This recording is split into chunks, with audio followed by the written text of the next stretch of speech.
Pinturería Fantini, tienda de pinturas.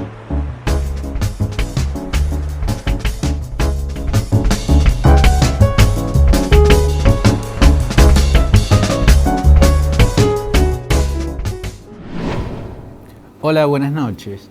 En el mundo están ocurriendo acontecimientos que son reveladores no solo de lo que pasa en los países donde suceden, sino de una etapa de la historia de la humanidad. O sea, están pasando de algún modo en todos los países. Por caso, lo que estamos viendo en Estados Unidos, por momento parecido a una comedia distópica, en la cual un personaje grotesco parece llevar adelante un guión escrito por los Monty Python, por ejemplo, un grupo de cineastas que hace producciones satíricas y se burlan de todo, ¿no? El cine del absurdo parece lo que estamos viendo en los Estados Unidos. Y sin embargo, cuando uno se asoma, encuentra algo más revelador.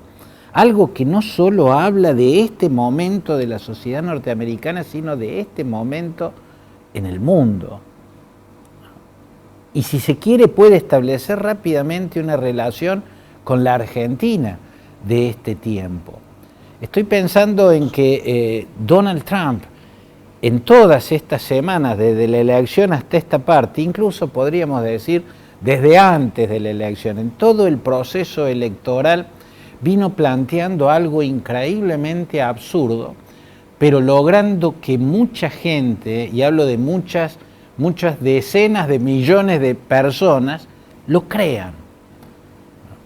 Que había un fraude gigantesco, masivo, en su contra. Viene la elección, la pierde en el voto directo del ciudadano, la pierde en el colegio electoral, que es la instancia donde votan los estados, y la pierde en los tribunales estaduales, o sea, en todos los tribunales de todos los estados, donde se presentó para ver si revertía en tribunales lo que estaba perdiendo en las urnas y en el colegio electoral. Está a la vista que fue un fracaso el de Donald Trump, porque es uno de los pocos presidentes que no logra la reelección. En Estados Unidos lo natural, lo común, es que quienes están en la presidencia y son candidatos buscando la reelección, lo normal es que la ganen, la regla es que la ganen, que la pierda es la excepción. Ya lo hemos explicado acá y hemos hablado de los casos, de los pocos casos de presidentes que perdieron la reelección, Herbert Hoover en 1932, Gerald Ford en la década del 70, Jimmy Carter en los 80, después Bush padre, George Herbert Walker Bush, y hemos explicado cada uno de esos casos. Bueno, se agrega a esa lista de derrotados Donald Trump, y dice algo absolutamente absurdo, una teoría conspirativa con ribetes desopilantes, que uno resumiría en la siguiente idea. El Partido Demócrata tiene líderes comunistas que intentan convertir a Estados Unidos en una Venezuela de estos días. Algo absolutamente descabellado, pero descabellado. La gran empresa en Estados Unidos apoyó a Biden, Wall Street apoyó a Biden, pero Trump dice que Biden es el comunismo y que va a hacer que Estados Unidos sea Venezuela. A esa teoría absurda que remata diciendo que el régimen chavista desde Venezuela organizó y perpetró este fraude masivo que le robó la elección a su legítimo ganador, que sería él, Donald Trump. Algo absolutamente descabellado, pero no es una mirada subjetiva mía. Lo descabellado, lo estúpido de esta teoría conspirativa. Sin embargo, decenas de millones de norteamericanos la creen. Es más, millones de personas en el mundo que por extrañas razones o por razones no tan extrañas también se enamoraron del liderazgo de Trump, creen que hubo un fraude masivo perpetrado por el chavismo para hacer que Estados Unidos se convierta en Venezuela y tenga un régimen comunista. Este para mí es un rasgo que hay que subrayar, porque siempre hubo teorías conspirativas en la historia, siempre, a lo largo de toda la historia, todo hecho relevante que partió agua fue prolífico en generar teorías conspirativas de todo tipo. Sin embargo, este es un momento en el cual la proliferación de teorías conspirativas es, por un lado, mucho más grande que lo que regularmente ha sido en el tiempo, y por otro lado, tiene otras fuentes.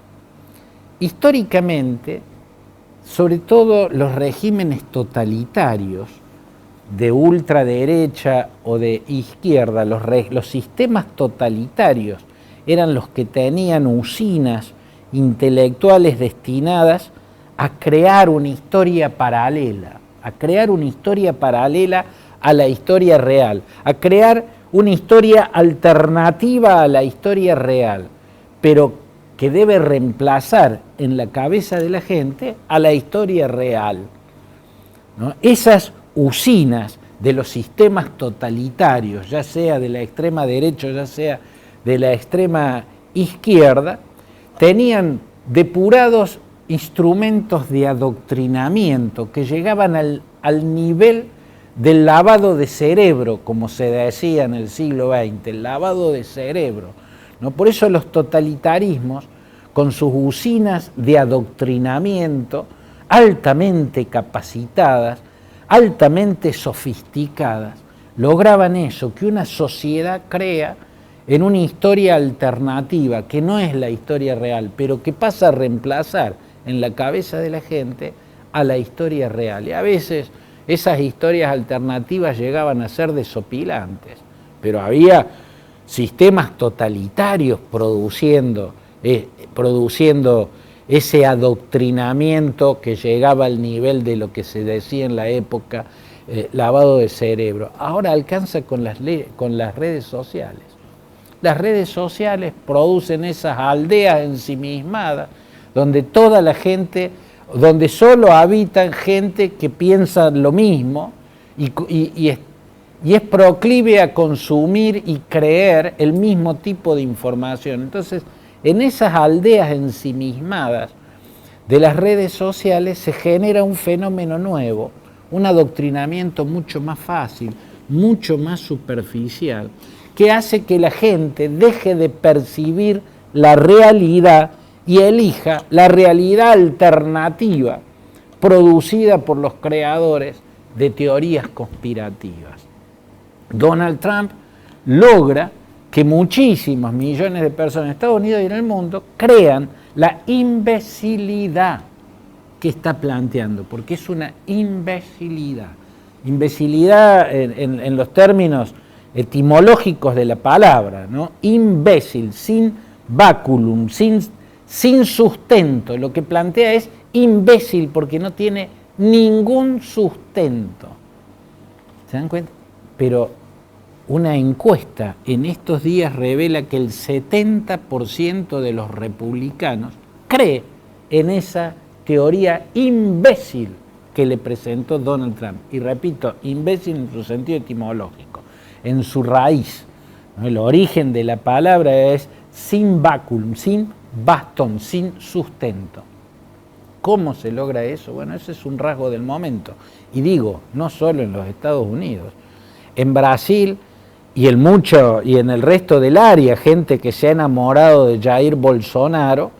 Por supuesto, hay mucha gente, espero que la mayoría no, sino que sienta exactamente lo contrario, pero los que se enamoraron del liderazgo como lo de Jair Bolsonaro sienten que pueden ser religiosos, creyentes y al mismo tiempo adorar a un tipo que impuso un discurso de repulsión, un discurso de aversión, un discurso violento y cargado de desprecio hacia el otro, un discurso repugnante. Es visible el discurso repugnante de Jair Bolsonaro, es visible el estropicio que ha hecho en el escenario de la pandemia, pero hay gente que está dispuesta a no ver lo que es visible. Y en la Argentina tenemos también nuestros casos. La corrupción que creó el gobierno de Néstor Kirchner, bueno, la corrupción no la creó el gobierno de Néstor Kirchner, existe de siempre en la Argentina, pero hubo un sistema de corrupción que nace con Néstor Kirchner y continúa en el primer gobierno de Cristina. Yo creo que la cantidad de pruebas es tan abrumadora, están tan a la vista, que no se trata de algo subjetivo, se trata de algo que está objetivamente expuesto, porque está a la vista. Sin embargo, una parte muy importante del país ha decidido no creer en eso que está viendo, no creer en eso que está viendo. Pero no son los únicos que han asumido esa actitud de negar la realidad, en este caso un aparato de corrupción que se ve por todos lados.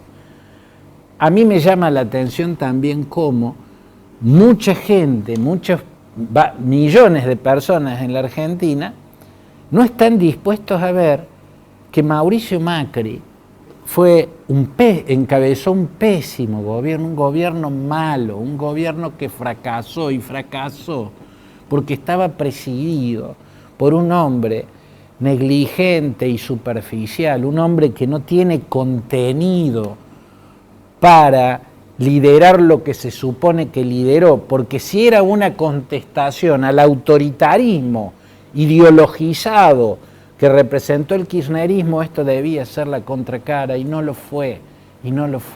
Fue un liderazgo superficial, sin contenido, y que además fracasó. Las mediocridades del macrismo están a la vista, y sin embargo hay mucha gente que ha decidido no verlas. Ese es el fenómeno de este tiempo. Lo que antes se lograba desde el totalitarismo y con aparatos de adoctrinamiento, hoy se logra con fake news y con redes sociales. Hacer que muchos millones de personas sencillamente dejen de ver eso que está a la vista. Pinturería Fantini, tienda de pinturas.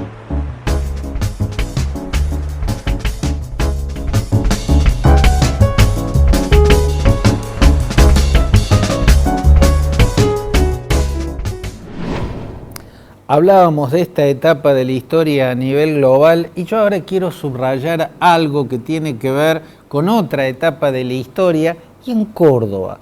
Y algo que me importa subrayar, ¿no? Porque así como hemos hablado y en esta página yo he hablado, en esta página televisiva y en las páginas que escribo en diarios y en revistas en los cuales trabajo como columnista, yo he hablado de las empresas desarrollistas que podían estar expectantes de que los territorios asolados por los incendios en la Sierra de Córdoba pudiesen ser aprovechados para sus proyectos de desarrollo urbano, y lo hemos cuestionado a eso, incluso la sospecha de que algunos no solo pueden haber estado expectantes, sino que pueden haber estado tirando fósforo. En este caso, yo quiero subrayar el ejemplo que da una empresa desarrollista, una empresa cordobesa que construye edificios y que ha sido destacada por la agencia Córdoba Cultura por una actitud que tuvo respecto al patrimonio cultural, al patrimonio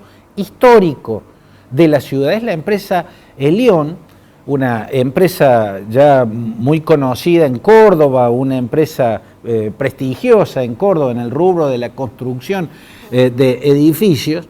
Esta empresa que dirige Ernesto Teicher, construyendo un edificio recientemente en el centro de Córdoba, en la calle Caseros al 200, al iniciar la construcción, cuando están cavando para hacer los cimientos, encuentran un sistema hídrico del siglo XVII, un sistema de acequias con su complejidad, su sofisticación, que fue construido en el siglo XVII, o sea, en la Córdoba de 1600 y pico, ¿no? Ante ese descubrimiento, la empresa Elión, la que estaba construyendo ese edificio, Ernesto Teicher, su directivo, tenía una opción, tenía que decidir qué hacía.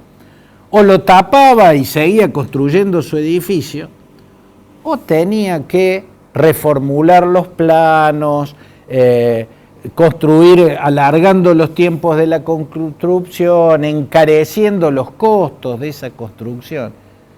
Esta segunda opción fue la que tomó la empresa que descubrió al cavar para hacer su edificio en la calle Caseros al 200 un sistema hidráulico del siglo XVII, de la Córdoba del 1600 y pico. ¿Para qué? Para preservar eso, para hacerlo visible, para que los cordobeses puedan asomarse a un rasgo de la Córdoba del siglo XVII. Y yo creo que a esto hay que destacarlo. Lo destacó la Agencia Córdoba Cultura y me parece muy bien, y lo subrayamos en esta página, ¿no? Los cordobeses pueden ir y asomarse a una etapa de la historia de la ciudad, allá en la calle Caseros al 200, al Casero 243, porque el edificio ha sido construido preservando ese legado de la historia. Y uno piensa, y los otros edificios que se construyeron en el centro, ¿no? Donde hay pasadizos, donde están los antiguos conventos de los jesuitas, ¿cuántas cosas se descubrieron cuando se construyeron todos los demás edificios? ¿Y por qué tan pocas están a la vista? Bueno, porque lo normal no es tener esa actitud, y por eso yo en esta página quería destacarla. Vamos a un corte muy breve y después el cierre con lo que yo creo es la gran noticia del mundo de estos días.